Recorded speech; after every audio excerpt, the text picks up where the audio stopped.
Good morning. My name is Karlyn Bowman. I'm a senior fellow here at AEI, and I'd like to welcome you all to the second session of the 2012 AEI Election Watch program. I like to begin these sessions by sharing some of my favorite poll results from the past month, and let me just mention a few. First, I'd like to ask you for a show of hands. How many of you know Mitt Romney's real first name? You're doing very well. Now let's hear what the American people had to say. In a CBS News Vanity Fair poll, 20% thought his first name was Mitt, 18% Mitchell, 2% Mittens, and only 6% knew that it was Willard. And now, again, a show of hands. How many of you know for whom Mitt Romney is named? Very good, very good. Well, I confess I didn't know the answer either until our colleague Michael Barone wrote last week that he was named after J. Willard Marriott, the hotel magnate and his father's best friend. The poll also asked about Christine Lagarde, and 11% could identify her as head of the IMF, but 6% thought she was Miss USA 2011. In the poll, nearly a quarter of those surveyed thought the United States had 1 billion people. Turning to the Republican field, most Republicans in a new JZ, that's John Zogby Analytics poll, said that Santorum was most likely to offer them a helping hand if they were stranded. Republicans are divided about whether they would rather sit next to Newt or Mitt at the Super Bowl. More Republicans said that they would like to see Newt on Dancing with the Stars than any other Republican, and Newt also reminded more Republicans of their least favorite teacher. Oh well. This morning, I'm going to say a few words about the national mood, and then we'll turn to Michael Barone, who's going to give us a quick 3-minute summary of how we've gotten to where we are today. Then we're going to have a mini debate with Henry making the case in 5 minutes for how and why Newt will win Florida, and then Michael making the case on how Romney will. Then we'll turn to Norm. Before we start, though, I want to mention 2 books by colleagues here at AEI, 2 new books by colleagues here at AEI. The first is by Charles Murray, and we literally just got copies of it yesterday. It's titled Coming Apart, The State of White America, 1960 to 2012.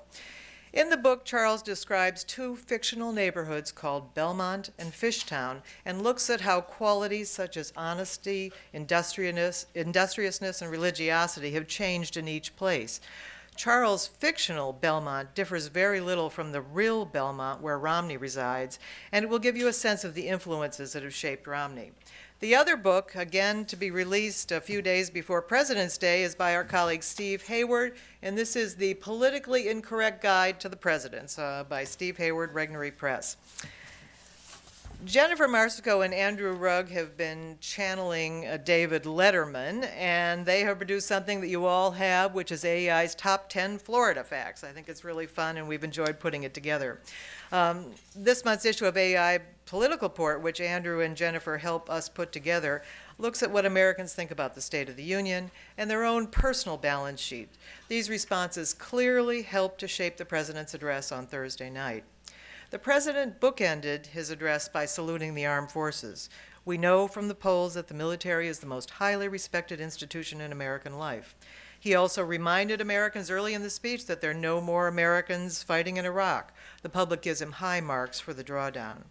He spoke about Congress. He described, using words Norm has used frequently, the fact that Washington is broken. This is the subject of a forthcoming book by Norm. Again, channeling public opinion overall. He talked about his grandparents, whom he said knew that they were part of something larger, something that's still true in public opinion. We're very dissatisfied with current performance, but we remain idealistic and we believe our system of government is still the best in the world despite all of its flaws. He said his grandparents believed that if you work hard, you could do well enough to raise a family, own a home, send your kids to college, and put away a little for retirement. The American dream is still very much alive in public opinion polls. A good chunk of Americans say that they've already achieved it. But interestingly, the poll data in the last 5 years shows something new. African Americans and Hispanics are more optimistic about it than are whites. He talked about the millions of Americans who've lost jobs since the 2008 financial crisis. More than half of us, 58%, know someone other than a family member who's lost a job in the last 6 months. But he also expressed optimism about the economy. There are signs in some polls that positive sentiments are picking up. On Tuesday, Gallup released its latest weekly economic confidence index, and it posted the highest reading since last May. The Wall Street Journal this morning, in a story by Janet Hook, released a few of the first findings from their new poll. And Peter Hart, one of the pollsters who prepares this poll, said that there's a long road ahead for Obama, but for the first time in their polling, the wind is at his back. 40% in the new Fox News poll said that the nation's economy has started to turn the corner. That's up from 20% in November of 2011. The bad news is that 56% in that poll still don't see many signs of improvement. Satisfaction with the way things are going in the country is up slightly, but January's reading at 18% satisfied is the lowest in January of an election year. Gallup started asking that question in 1979, and the average has been 39%, so 18% is still a significant low. The president spoke about bringing manufacturing back and starting with reforms to the tax code. 59% in a new Pew poll 2 weeks ago said that there was so much wrong with the tax system that the tax code needed to be scrapped. Tax fairness in another Pew poll released last week wasn't a top priority for the Congress, but still 67% said that it was important for the president to address.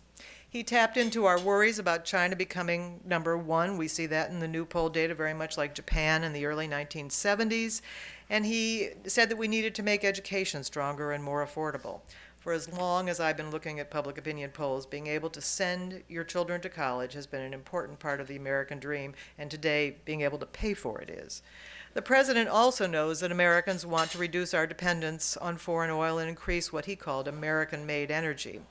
In a recent Pew poll taken before the administration announced its Keystone decision, the president's ratings on handling energy had declined very significantly, but his ratings on handling the environment were holding steady.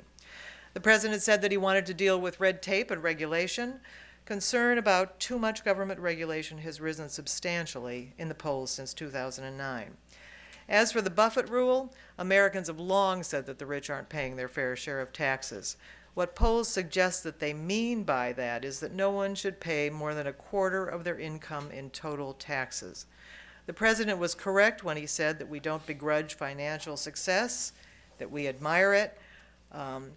Making a lot of money is not seen as inherently unjust in America, but sometimes it's seen as being unseemly. And I think that there's been more evidence of that since Enron than we had in the past.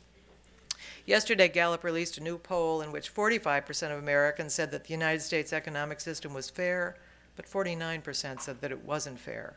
When asked about whether or not the U.S. economic system was fair to them, 62% said it was.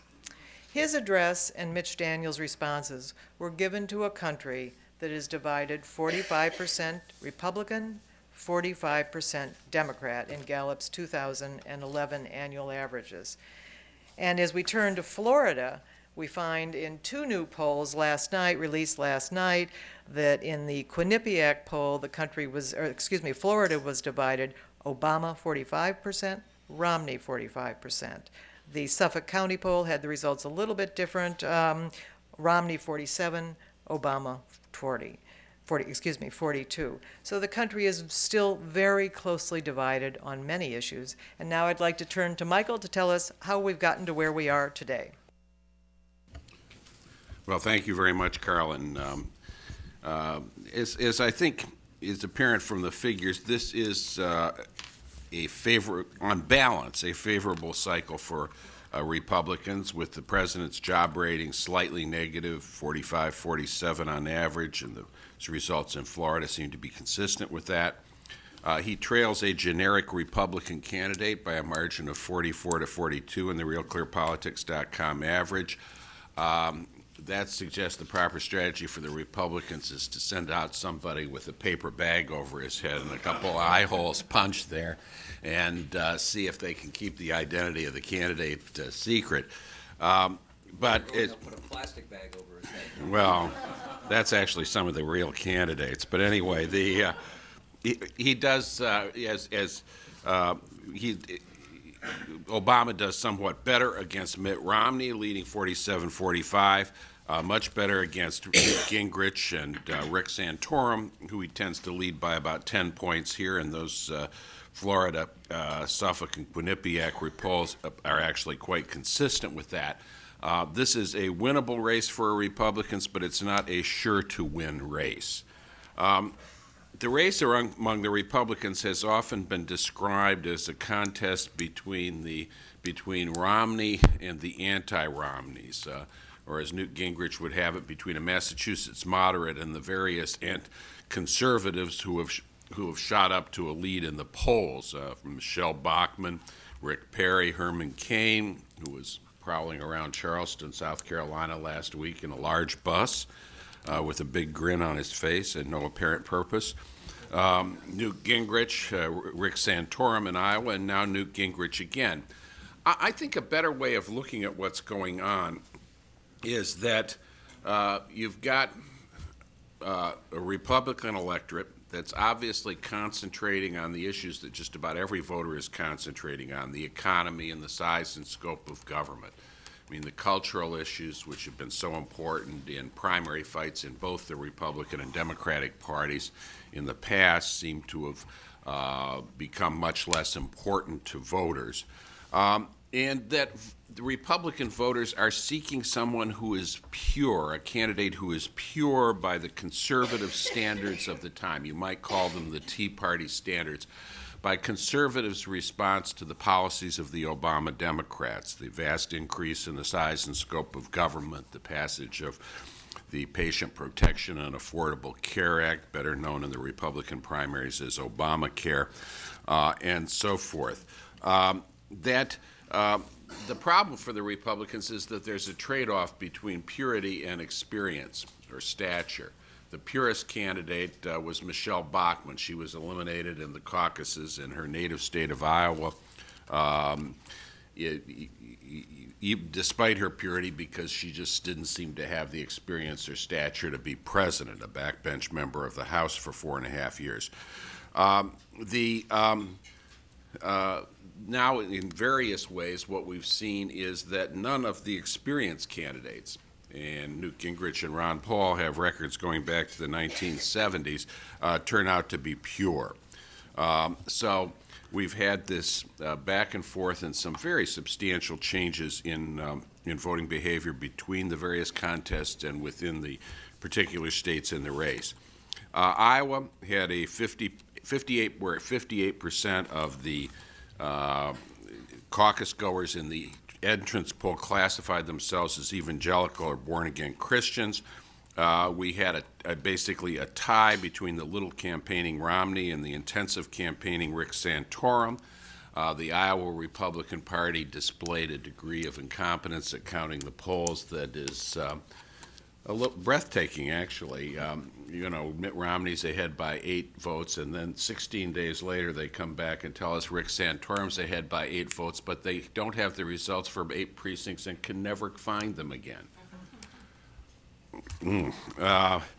This is Cayman Islands, I think. They're asking us, and they're asking people to come back in 4 years to the caucuses. We'll see if that happens. New Hampshire, with its much more secular electorate, with a significant number of people self-identifying as independents and Democrats, Mitt Romney, who has a summer house there, won by a solid 39-23 margin over Ron Paul. The independents and Republicans tended to favor Ron Paul and John Huntsman. Rick Santorum and Newt Gingrich were 4th and 5th, seemed to be kind of out of the running. And then we go into Florida. And from between January 10th, or Florida, to South Carolina, and between January 10th and January 21st, suddenly we see a big turnaround in the standings.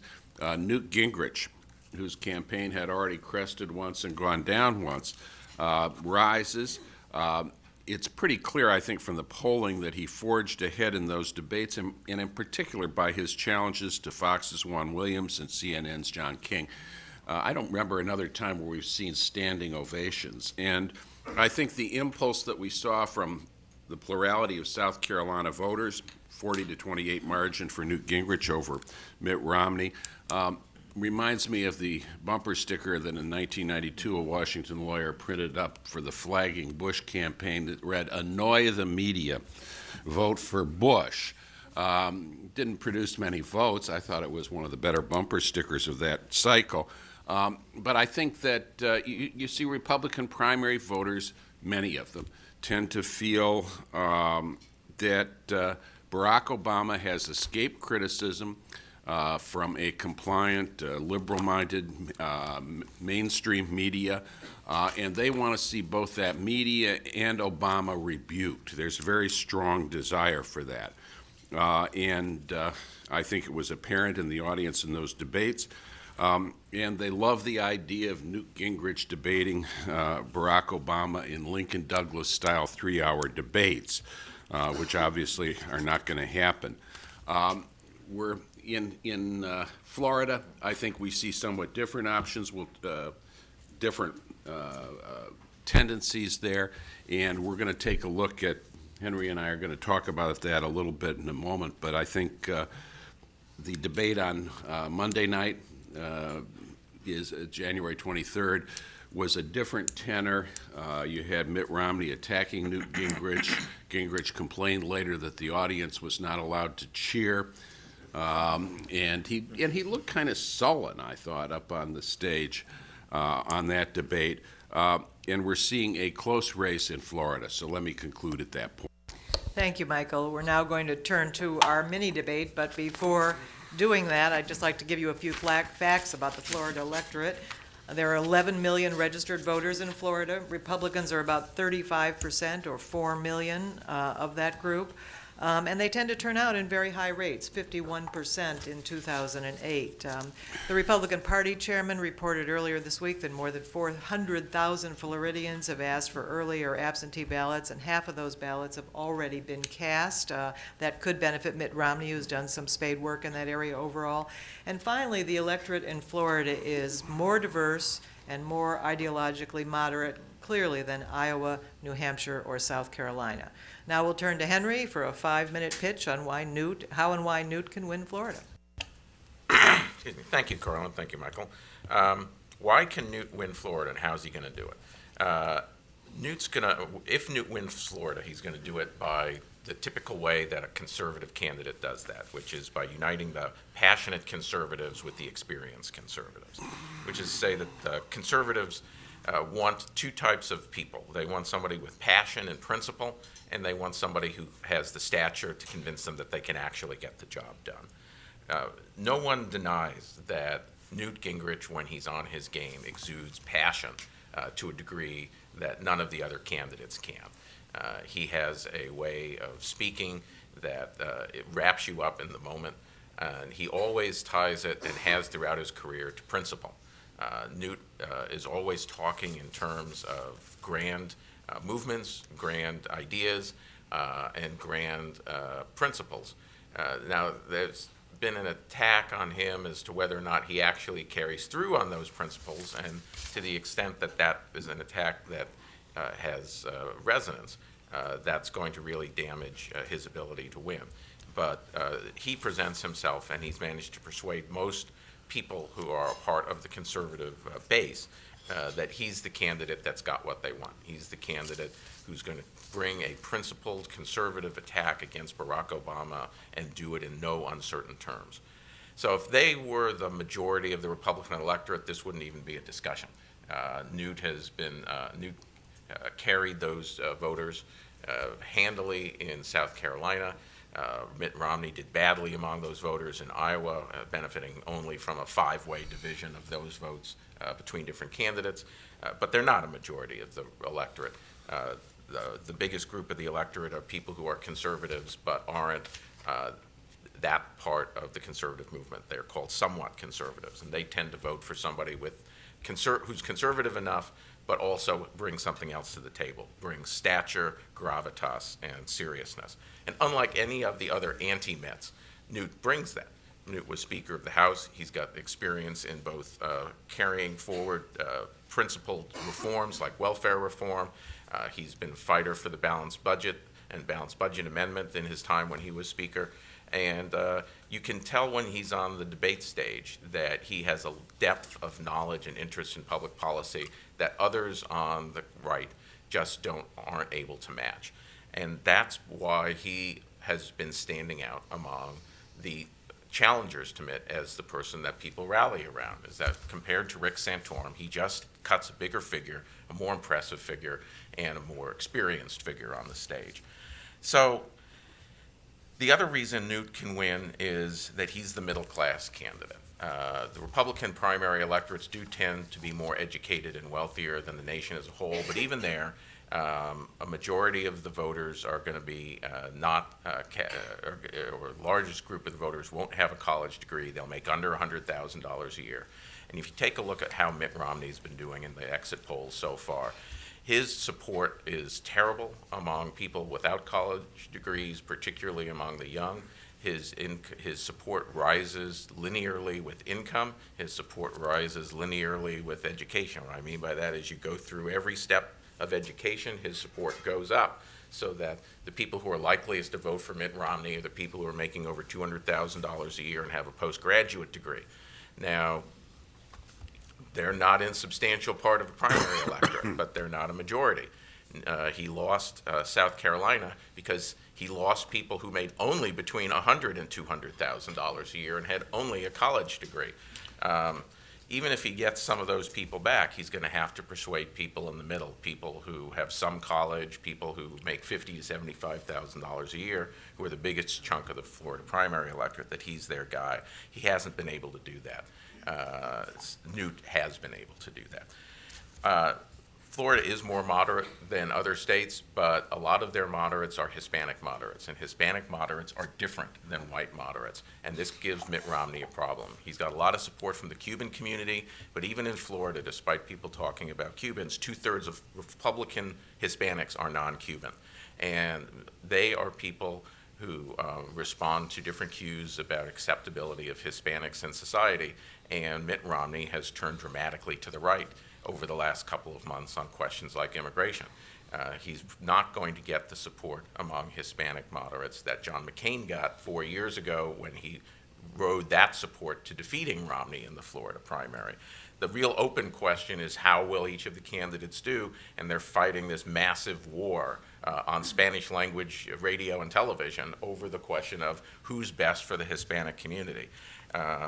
That's an open question, but I think Newt's going to fare very well in that battle, precisely because Mitt has gone too far on questions of the degree to which Hispanic immigrants are an acceptable part of the American milieu. And the final reason I think Newt can win Florida is because when it comes right down to it, the party doesn't want to nominate Mitt Romney.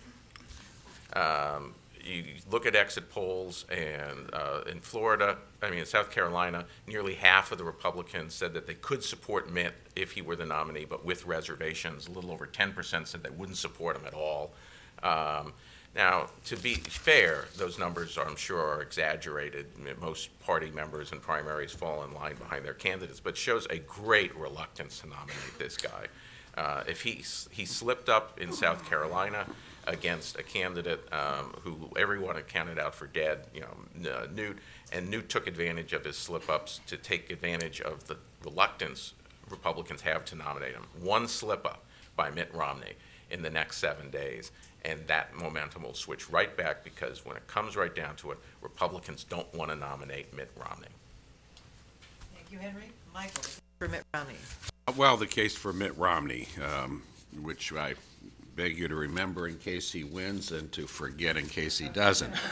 But I think the first case is that Florida is clearly different from South Carolina.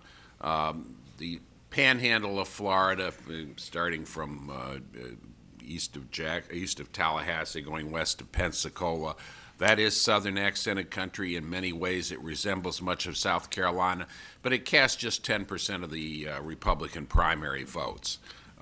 Public policy polling, the Democratic firm that's been doing frequent robocalls in the country, asked an interesting question of Floridians, Republican primary voters in their most recent poll: do you consider yourself a Southerner or not? Well, in Florida, Republicans, 48% consider themselves Southerners, 50% do not. That's a fascinating number and an interesting thing. And of course, if you look at the preferences of those candidates. Those who consider themselves Southerner, as you might expect, tend to favor Newt Gingrich. Those who do not tend to favor Mitt Romney. What would the answer to that question have been if somebody had thought to ask it in South Carolina? Do you consider yourself Southerners or not? I think it would be about 88% would consider themselves to be Southerners, and perhaps 8% concentrated in Hilton Head would say they are not. And I think so. That's an illustration of the difference. Yes, there are a lot of voters who resemble the dominant strain in South Carolina, but not that many. On Hispanics, I think I'd take issue with Henry a little bit here. I'm not sure that the non-Cuban Hispanic percentage is that high in Republican primary voters. I'll take another look at those numbers to see if my supposition is correct. We do know that in the past, the Cuban Americans have tended to vote as a solid bloc, as they did for John McCain. His strongest county in the whole state was Miami-Dade County, where 72% of the registered Republicans are Hispanic. That's that sort of Cuban bloc vote. There's a big fight going on now, as Henry says. It's a great time to be selling advertising on Radio Mambi and some of these other Spanish language stations in Miami.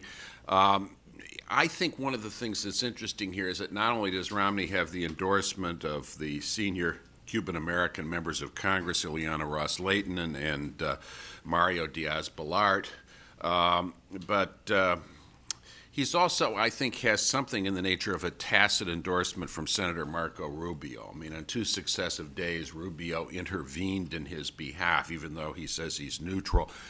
He disagreed with Gingrich's characterization of Romney as a Charlie Crist Republican. Charlie Crist, of course, was the former governor who was running for the Senate. Rubio stayed in the race against him. Ultimately, Crist, who embraced Barack Obama literally and supported the stimulus package back in February 2009, left the Republican Party and ran as an independent. And then Rubio intervened and denounced a Gingrich radio ad characterizing Romney as anti-immigrant. Gingrich then withdrew that ad from the air, suggesting that he takes a rebuke from Marco Rubio pretty seriously.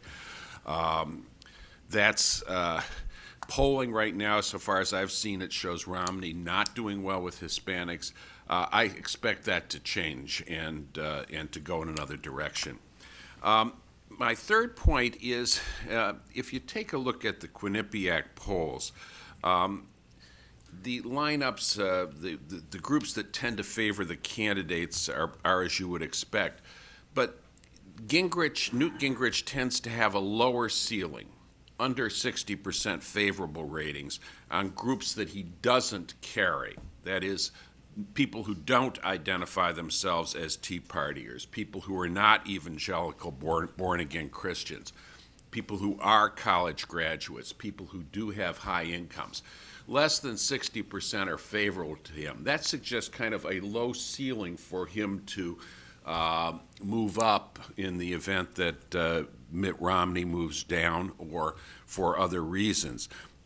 Romney, on the corresponding groups, the other side of the coin, if you will, Romney has higher favorables among the groups he doesn't carry. He's got more room to rise.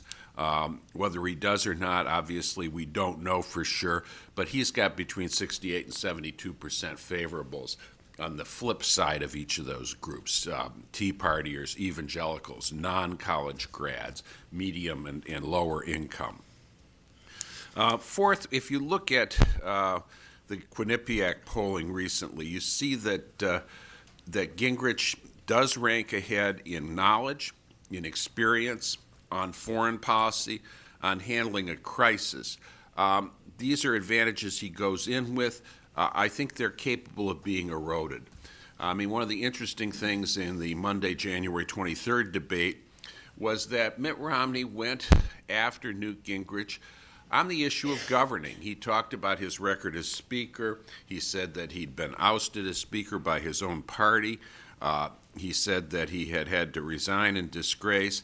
And you've had comments from a number of undeniably conservative Republicans, including Rick Santorum, who has a motive for saying so, but nonetheless, I think has some credibility, that Gingrich was an erratic and unsteady leader. I think that those criticisms have the potential of eroding his advantages on the qualities that we've had. Gingrich shows up weak on sharing your values. This is perhaps a reflection of his personal life, and very weak on trustworthy, which suggests a vulnerability on these other issues. On beating Obama, in the South Carolina exit poll of the 45% who selected among four alternatives able to beat Obama as a reason for their voting, they tended to favor Gingrich 51-37, which suggests a conclusion that perhaps, hey, those Lincoln-Douglas debates, he's going to wipe the floor with Obama, and that will be the end of it. This one, it shows Romney ahead on beating Obama 49-35, which is more in line with poll data that we've seen in other places except South Carolina. They show defeating Obama is more important than sharing your values. So I think that those characteristics tend to favor him. Finally, there's some evidence in the polls, and I tread at the edge of the ice, or towards the thin ice here, in looking at these. But I think there's some evidence in the polls which, if confirmed by subsequent polling, suggests a movement that looks something like this: a surge for Gingrich immediately after the South Carolina result comes in on Sunday night, January 22nd, and then something of an ebbing of his support, with Romney remaining relatively even and perhaps gaining by the end of it. If you look at the two polls that were taken solely on January 22nd, the Sunday night after the Saturday result, Gingrich is leading by 8 points. And that's a big reversal from the pre-South Carolina polling in Florida, which tended to show Romney ahead by things like 40-26 or thereabouts. In the polls taken on two nights, January 22nd and 23rd, you see Gingrich leading by 5% and 0%, a tie in the second one. In the poll taken on three nights, January 22nd, 23rd, and 24th, with 1/3 of the respondents then having had a chance to see or absorb the news coverage of the debate that was held on January 23rd, we see Romney leading by 2 points, and if I'm correctly reading the Insider Advantage survey this morning, by 8 points. As I say, I hesitate to read too much into that data because there's a margin of error in these polls and they may not be commensurate with each other. But they do seem to suggest a narrative that points towards Romney gaining. Now, all that may be off, or it may be on more than ever, depending on the debate that's held this evening. So let me conclude with that. To be continued. Back when the polling business was interested more in deeper currents in the society than in following the news cycle, there were lots of wonderful questions, like the one that Michael talked about do you consider yourself a Southerner? And I think one of my favorites was a poll that looked at regional differences in the United States, and they asked Americans whether they knew someone named Bubba. And the South was always different. A lot of people in the South knew someone named Bubba. We're now going to turn to Norm for his thoughts on the race, and I've also asked him to just give an overview of his thoughts at this point about Congress and campaign spending. Thanks, Karlyn. I'm still kind of stunned at the news about Romney's first name, because I was sure it was Rosebud. But there you go. Just a couple of follow-up comments. It is true that Romney has gotten the endorsements of the Diaz-Balarts and Ross Letnin's, but he is also going to have to struggle with the fact that he was endorsed by Fidel Castro, who the other day said that a robot would be a better president than Barack Obama. So. If you're Barack Obama looking at the Republican race, I think probably every morning you get up and say, thank you, God. because it's hard to imagine a more self-destructive and painful process in choosing an opponent where you have two candidates who manifestly have deep weaknesses for a general electorate, but also are viewed with suspicion by at least half of the Republican electorate at the same time, with Newt Gingrich being viewed with nothing short of sheer panic on the part of what remains of a Republican establishment. And, of course, a part of that is looking at national surveys that show that he is very well known and has a disapproval rating that's twice his approval rating. When you start with a candidate where 55% of Americans know you and don't like you, that's not a great place to start. At the same time, when you know that your former colleagues have a disapproval rating of you that's substantially greater than 2-1, with 11 of his former colleagues, numbering in the hundreds, having endorsed him, that's not particularly good.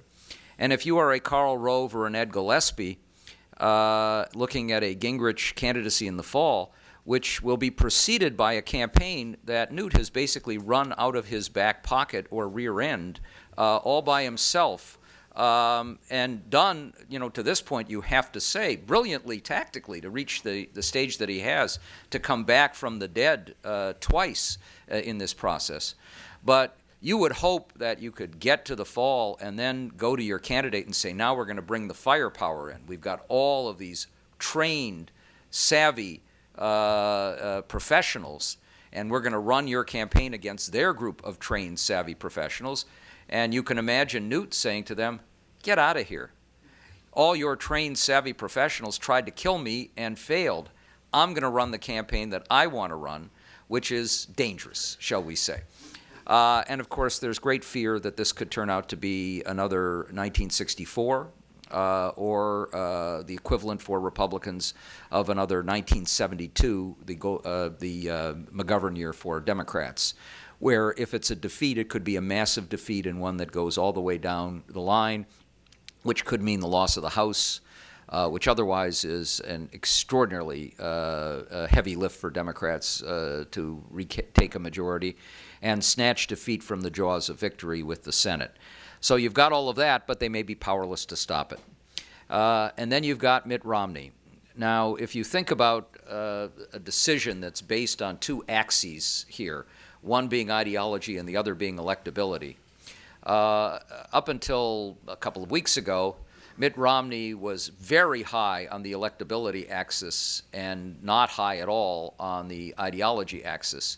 And the last 10 days, there has been a free fall on the electability axis, with a particular problem emerging among the group that Henry presciently and earlier than anybody else that I saw in the 2010 elections pointed out was the critical group, which is working class whites.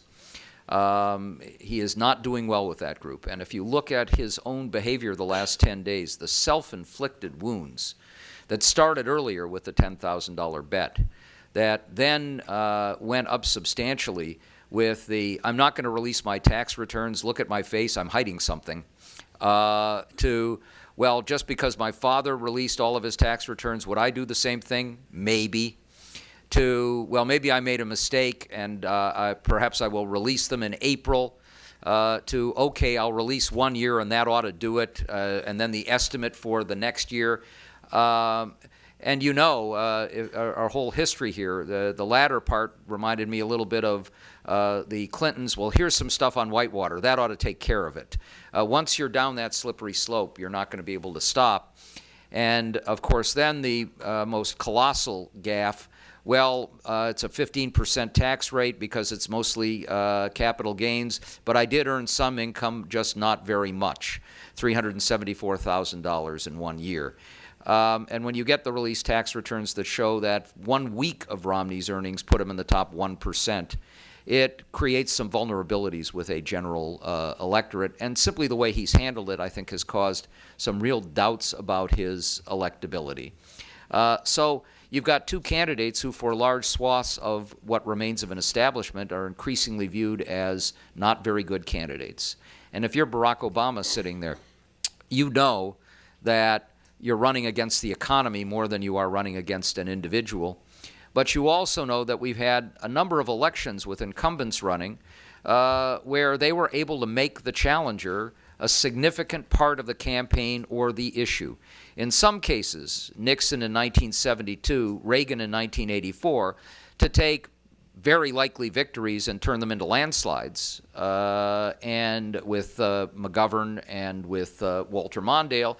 And in 2004, where George W. Bush was really in a situation not dissimilar from where Obama has been, with a lousy approval rating, a poor economy, and in that case, two very unpopular wars. Democrats nominated a candidate they thought was the best one that they had in terms of electability, and John Kerry became an issue, and that made a real difference. Question of whether the challenger is a bridge too far for a lot of voters. In this case, the chasm between the two sides of the bridge seems to be growing for those two, and that helps him. But I think you need to offer the larger caveat here, which is if you're Obama, you're going to lose sleep at night, much less over the words Romney or Gingrich, and much more over the words Angela and Merkel. There are things you can control. There are things you can't control, like the Republican nomination that worked to your advantage at this point. And then there are things that you have no control over, which could determine your fate and be completely disastrous. And so listening to Christine Lagarde just a few days ago warn the Germans that if they don't step up to the plate much more aggressively, we could see a 1930s type global economy, had to send a chill down the spines of an awful lot of Americans and an awful lot of the Obama campaign team as well. Now, with that, and with also the prospects of results coming out of Florida that leave things ambiguous enough that suggest that this contest could go on for some time, that could have Gingrich surging enough into a comfortable margin that it would create an even greater sense of panic in the Karl Rove, Ed Gillespie camp, with the reality that Gingrich now has enough money to be able to keep from being overwhelmed thanks to the $10 million that has come from Sheldon Adelson and his wife to a super PAC. Now, we know from Stephen Colbert and others under the rules that, of course, there's no coordination between the super PAC and the candidate and no quids pro quo. But my sources have told me that Newt did promise the Adelsons that his next wife would be Jewish.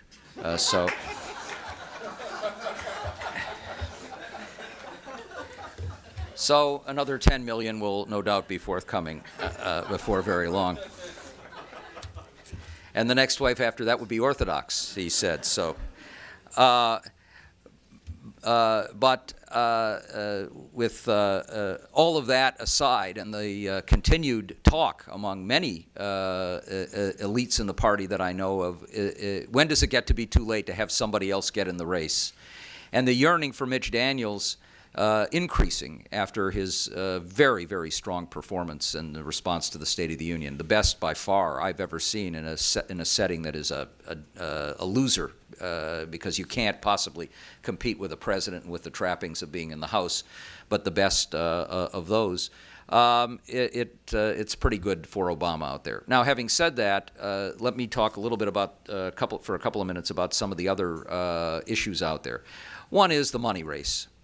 And here, on the Republican side, of course, Romney, for all of his problems in the last week or 10 days, continues to have an enormous advantage in terms of money and in organization. But as we've seen with the Adelson money, we now are living in a world where some of that can be countered. If you just have one or two very wealthy friends, countered enough at least that you can keep from being overwhelmed. And so while Romney's going to have, and his super PAC will have probably $10 million to $12 million in television ads on. Gingrich is going to have at least half that, and that means he gets over the bar. And if you've seen the ad that is the core, it's now turning away from attacking Romney the royalist, Romney the Marie Antoinette of contemporary America, to attacking Romney at what is a more vulnerable point in the Republican electorate, which is Romney the moderate. and using damning videotape going back to the earlier years when he tried to get to the left of Ted Kennedy and talked about how he really was a moderate and a progressive. And that will make a difference out there. And around the country, we're going to see a significant difference. The super PAC focus on the presidential candidates has been real, but if we want to look at the real impact of super PAC spending and of post-Citizens United spending, it's going on much more under the surface right now in Senate races, and an enormous amount of money being spent trying to take on incumbents and damage them or bring them back down in a number of those Senate states. There are 23 Democrats up in the Senate to only 10 Republicans, and Democrats are feeling better about this, partly because Elizabeth Warren has been running such an impressive campaign, and one which leaves her meeting the zeitgeist out there right now. And there are a couple of other states, including North Dakota, where their prospects seemed grim and now seem significantly better. But with a 23-10 margin, and in a year which will be an anti-Washington, anti-incumbent year, if you've got twice as many incumbents running as the other side, it's still a heavy lift for Democrats to be able to hold on to the Senate. Easier, of course, if Obama wins re-election, in part because they can suffer a loss of 3 and still retain the Senate with a 50-50 margin. But a loss of 3 with a Republican victory would give the Republicans the Senate. And given that super PAC money, the lion's share of which is going to be on the Republican side, trying to soften up Democratic incumbents, you're getting a lot of interest now in watching this bargain or deal reached between Warren and Scott Brown to try and limit the spending of outsiders. Most seasoned observers look at it with some skepticism because basically there are lots of loopholes or ways to get around it. You wonder whether you could have a kind of Machiavellian action by a super PAC coming in and doing something that seems nominally to favor, say, an Elizabeth Warren, and then demanding that she pony up half the money and give it to a charity to try and weaken her campaign, and whether this will have any impact on the super PACs themselves. But it's the most clever way we've seen yet of candidates trying to tell these outside groups, don't put money in because you will weaken me, you won't help me in this process. And that will be watched with some interest. If it shows that it's having any impact, it may be spread to other states, or at least you may see candidates trying to use it as a wedge. But money is going to be a very big factor in this case.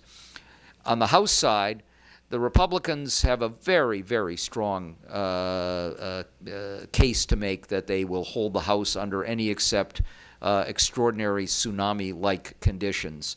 But there are still some open questions. Sizable number at this point even of vacancies, of incumbents retiring and leaving because of being redistricted out of their seats. So we're already up to a tenth of the House, and this is an early point. And we've got a lot of redistricting cases to go and a lot thrown in limbo by the courts. Pennsylvania now, just the most recent yesterday, and of course the Texas case, which could make a difference of 4 seats. And if there is a tough year for Republicans, they have a 25-seat cushion. 4 seats is a huge number, with a set of districts now very much up in the air, and it's not at all clear that there'll be enough time for the court in Texas, which has had the case sent back to it by the Supreme Court, to be able to put together a plan that will work. And at the same time, everybody's waiting to see if the Supreme Court is going to use either this case or something else going forward to completely eliminate Section 5 of the Voting Rights Act, which they've hinted at doing before, which would mean have serious implications for other southern states also going through their redistricting plans. To this point, though, what redistricting has done is not to give Republicans a significant advantage, despite the fact that they have many more states under their control, but to enable them to shore up vulnerable freshman against a tidal wave, to add more levees against the possibility of an enormous flood. And that's why John Boehner is confident that they'll be able to hold the House. But a presidential candidate who looks like a McGovern or a Goldwater could mean that those levees would be just like the New Orleans ones before Katrina. Thanks very much, Norm. We're going to turn to your questions now, but I want to leave a little time, and we're going to adjourn about 9:45 for our panelists, just to give you a little preview of their thinking of the races that will take place before we meet next on February 21st. And those are the Nevada caucuses, the Colorado Republican caucuses, the Minnesota Republican caucuses, the Missouri presidential primary, and the Maine Republican caucuses. And I'm curious about what they all think Ron Paul is up to in these races going forward. But now to your questions. We have, yes. And please identify yourself. Okay, Mona Shikaki with El Arabia TV. Oh, sorry. Mona Shikaki with El Arabia TV. There's a lot of conventional wisdom in Washington that people don't want compromise, and that winning has to do more with sticking to your position than it is to actually getting something done. I was wondering if this was reflected in the polls at all. You guys talked about ideological purity, and how does this poll within the electorate as a whole, and who do these people vote for, if that's in fact a trend? Michael? Well, I think it is true that Republican primary voters are seeking, are unhappy with compromise and are seeking somebody, as I said, who is pure on the issues. I mean, we've seen federal government spending go up from about 20% of GDP to about 25% of GDP. That's a huge public policy difference, and they're saying, gee, compromising at 23.98 is not actually such a good deal.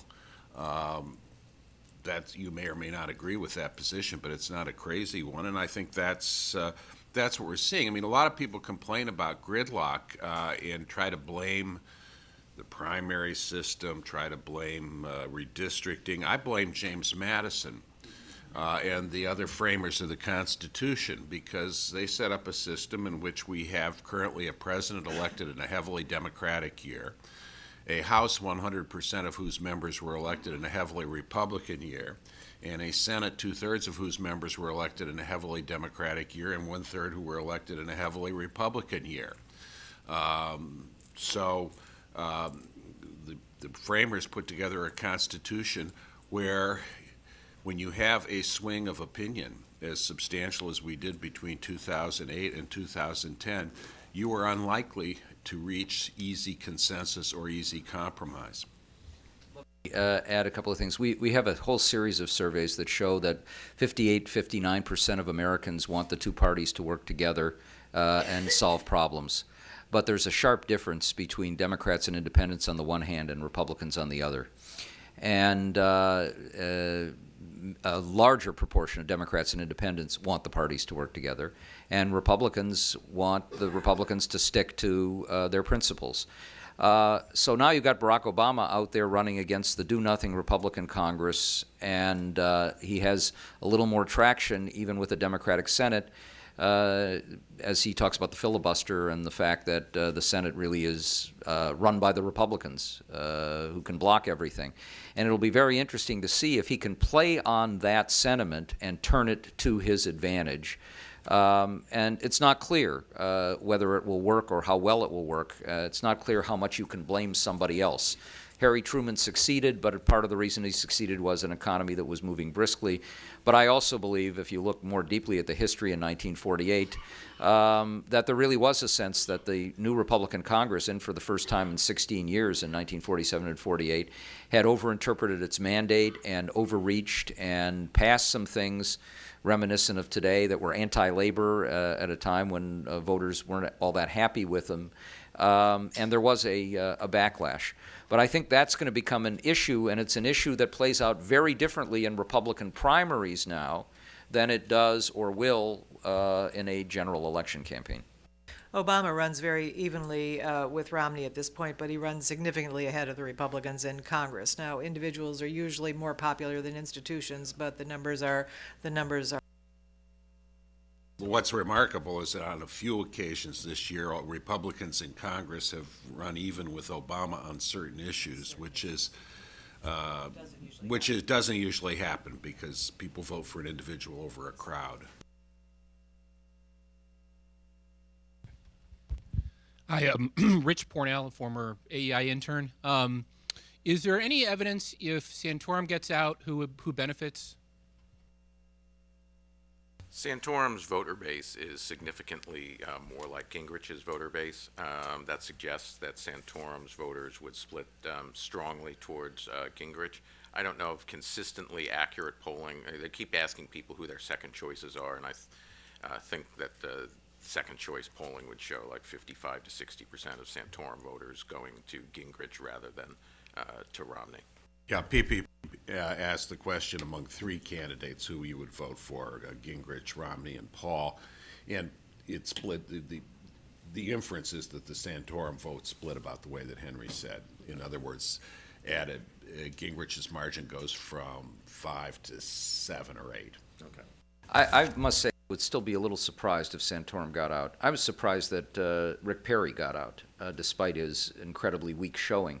Because if you look at these two candidates who have serious flaws, and you look at the fact that Santorum was basically sitting there in Iowa and waiting for other candidates to step forward and then self-destruct, and he just happened to be the last guy standing. It was almost like the last one. You're looking for a date, and you go through your black book, and one of them ends up in jail. The other one has been married 4 times. A third one is clearly incapable of telling the truth.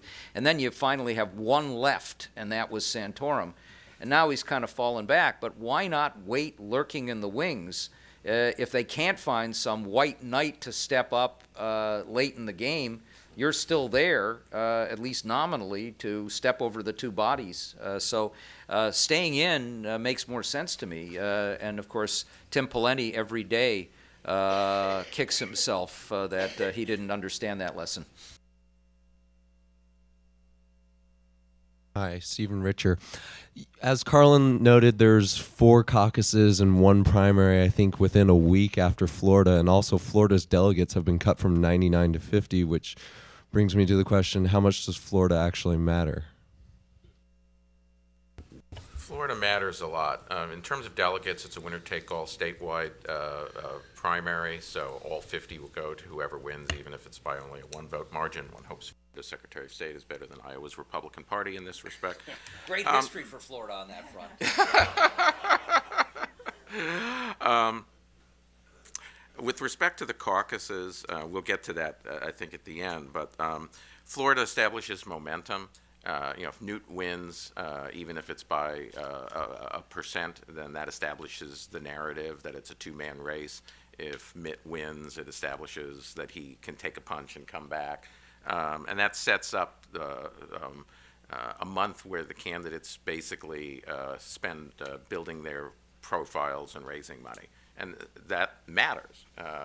If you think you're giving to a loser, you're less likely to give. If you think you're giving to a winner, you're more likely to give. It matters in terms of how you present yourself. I mean, if Newt loses by 10 points because of a sudden Mitt Romney surge, then he has to become more combative. That takes risks with it.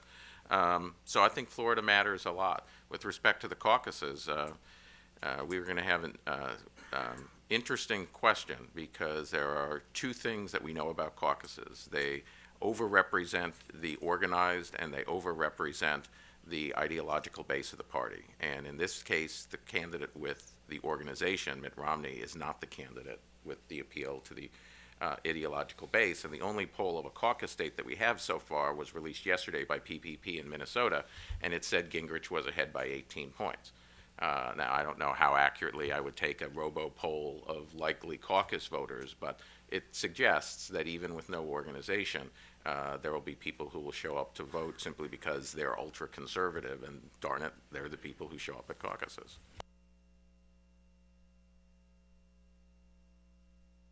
Yes, Esther Baruch. My question is, how do you explain that Newt Gingrich's infidelity hasn't really been a major issue for him among conservative voters?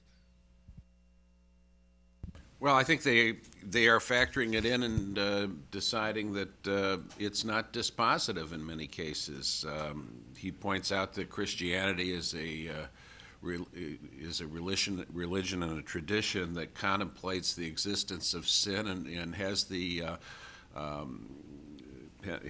ability to forgive. Forgiveness is one element in the church. So, this is perhaps somewhat different standard from what we've seen before, but I think that the Marianne Gingrich appearance 2 days before the South Carolina primary on ABC TV, and then the leadoff question from John King and in the debate that was 2 days before the primary. I think that when voters see something happening 2 days before a primary that looks like it's an attempt to damage a candidate, they are suspicious about the motive. So I think that was one factor operating in South Carolina. And in his reply to John King, Gingrich makes specific reference to the fact that it's 2 days before the primary. This kind of happened in the recall election against Gray Davis too. Is that the Los Angeles Times held their allegations of serial infidelity by Arnold Schwarzenegger until 3 days before the election. And it looks like a hit job because voters 30 years ago may not have seen it before, but they have now. And of course, now we know with the divorce that there was a lot of truth to the Times, but it was presented in a way that actually drew sympathy for Gingrich. Marianne Gingrich had a grievance for 12 years, but she comes out 2 days before the primary. Yeah, that's right. Well, although I think we have to step back and look at the incredible human capacity to hold two entirely incompatible values in their heads at the same time and rationalize them. And then we look at the quite remarkable statement by this psychiatrist on Fox News that this would be a really good thing for somebody as president, showing why your toughness and going in front of your first wife and giving her the demands for the divorce and standing up to your second wife would be positives in negotiating. And you just have to ask yourself, is this real or is this something that Colbert has put together? One thing I do want to add very quickly is that it does seem to have mattered among women. Romney consistently does better among women than Gingrich, and just anecdotally, talking to conservative women, there's a sense that his infidelity is actually not a disqualifier in and of itself, but an indication that if he can discard his wives, he can discard his principles. And so conservative women discount his commitment to conservative principles as a result of his personal behavior. That there's also a risk averse. Women are more risk averse generally, and Gingrich is clearly a riskier candidate than some other. We have one question up here. Oh, okay. Hi, I'm Joe McClintock. I'm an intern here at AEI. I read an article this morning about how Democratic super PACs are running ads against Romney in the Florida primary. Do you think this is something we expect to see more, and what do you expect the impact to be? It's unusual, I think. This is, I have not heard of this before. We've got AFSCME running ads, so those will be out on the union label. I must say that if I were Mitt Romney, that's a point I would be making in the debate tonight. The labor unions fear me so much they're coming out against me, and you know who would the really strong candidate against Obama would be. That is an argument I would make. We'll see if he makes it. If I were Newt, I would say you have a right to be angry because you were such strong supporters of those unions in the past, and now they're betraying you. We have one more question over here, and then we're going to turn to the panel for some quick thoughts about what's to come. Josh Good. Mark Silk has a piece out this week that talks about the Mormon gap, and particularly with Florida having something like 25 to 40% of the population being evangelical, depending on who's doing the survey. Any thoughts about sort of a best piece of strategic advice for Mitt Romney on how to handle his Mormon identity? He's had some talk about that in debate. Had a big speech last time. Apparently in 2008, he didn't really have a Mormon gap, splitting the vote directly with Huckabee and beating John McCain. Any thoughts about handling his Mormonism? Data that I've seen, and Karlyn, please correct me if I'm wrong, is that the largest number of people in this country who say they wouldn't vote for a Mormon are liberal Democrats. And they're not much of an issue at this primary stage, and they tend to be the kind of people that you would expect to vote to reelect Barack Obama in any case as just part of the given of the electoral landscape. A lot was made in the by the result in the South Carolina exit poll that showed that for those for whom religion was a factor, I think, let me see, check me if I'm getting this wrong, they favored Gingrich by a wide margin over Romney, and this was taken as an indication that evangelicals were voting against him because he was a Mormon. I don't regard that as a proven charge. You certainly can find people that say that. Reporters have found individuals who will make that, in South Carolina, who will make that statement. But I believe that it's probably not a huge number. You have, in any election, people who vote for some candidate for quirky reasons because they part their hair on the right rather than the left. And you can kind of discount that. What should Romney do about it? I think the answer is nothing. He's not going to switch churches. Now let me turn to the panel for quick thoughts about what's next. I think Henry made the important point that caucuses tend to overrepresent the organized, and with the tension, but they also overrepresent those who appeal to the base. Any other thoughts? And does Ron Paul keep going? We've talked about Santorum. Well, the caucuses in the 2008 cycle, Mitt Romney did quite well in the caucuses. They tend to be in the Rocky Mountains and Plains states. That organization factor worked for him. I think in Colorado and Minnesota, where you have some caucus tradition, we're going to see that conservative, it's going to be the organization versus the conservative, and I think particularly in the case of Minnesota, the conservative side tends to win. There's a very strong right-to-life group there. They're probably not likely to go with Romney. Nevada, we had caucuses 4 years ago at an early point in the nomination process that was an innovation, and about half the turnout were Mormons, members of the Church of Jesus Christ of the Latter-day Saints. And not surprisingly, they gave Mitt Romney the kind of percentage that black voters tend to give Barack Obama, 90% or so. So we don't know. There could be that was a small turnout. There could be a much bigger turnout. Ron Paul, he keeps running, not for the reasons that Norm, I think, correctly suggested that Rick Santorum will keep running. If one of these candidates collapses, then I'm still in the race, and hey, maybe I'll go back up. He stays in the race because he believes that his message is getting out there, and he's got some reason to believe that. His share of the vote in Iowa and New Hampshire was double to triple what he got in 2008. The number of people who have respect for the Federal Reserve and oppose his proposal for, capital punishment for the Federal Reserve, his support for his proposal has increased a lot. And you've got Newt Gingrich saying, hey, we got to pay attention to these monetary issues and have a gold commission, obviously angling for Paul's supporters to come over his way. So Paul feels that he's getting a message out, that he's educating the public on a matter of great importance, and what motive does he have to quit? He's going to go on and on as much as he can, and I think, speaking spot at the convention, will he have enough delegates to force this? One way or the other, however that's resolved, and I think, a 7 p.m. speaking slot at the convention is not as important as it used to be.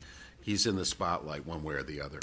I think with doing the rapid round on caucuses, Nevada's disproportionately Mormon. I think it'll be disproportionately affluent. I think Romney's going to win that.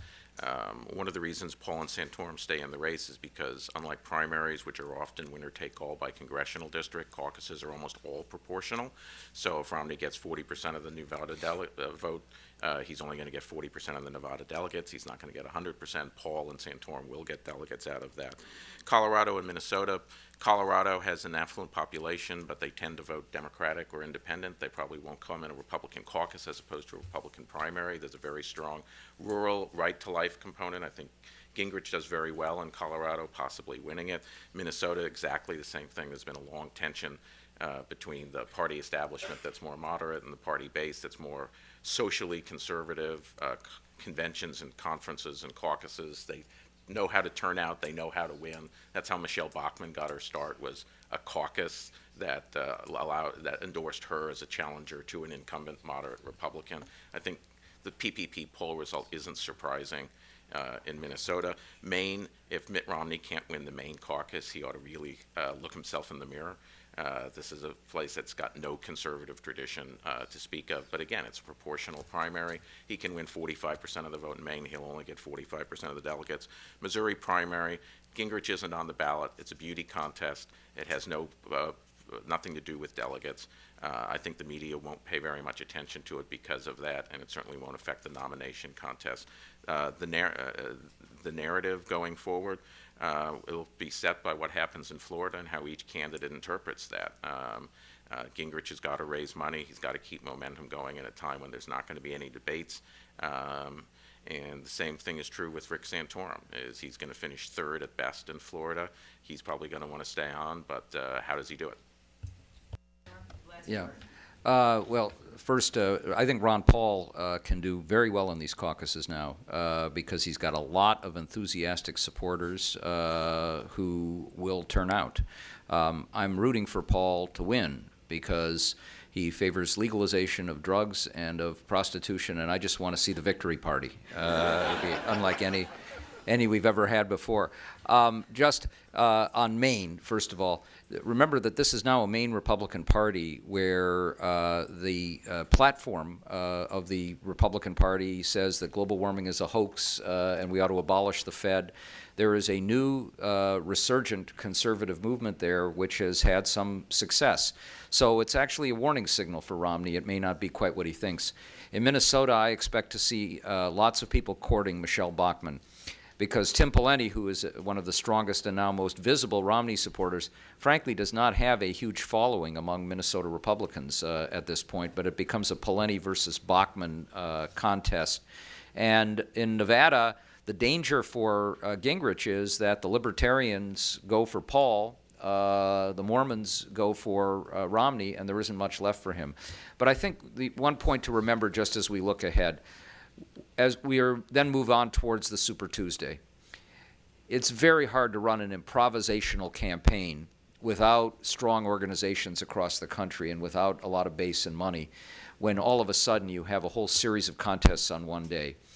And the underlying strength that Romney has is you move further along, and Gingrich's ability to play whack-a-mole, where he doesn't have very many mallets to be able to hit, is going to become harder. So he had better get far enough ahead of Romney moving before you get to Super Tuesday that Romney just looks like a loser. He's just not going to be able to make it. The doubts are greater, and that momentum can carry you, because if you don't have organization or money, that's what you're going to have.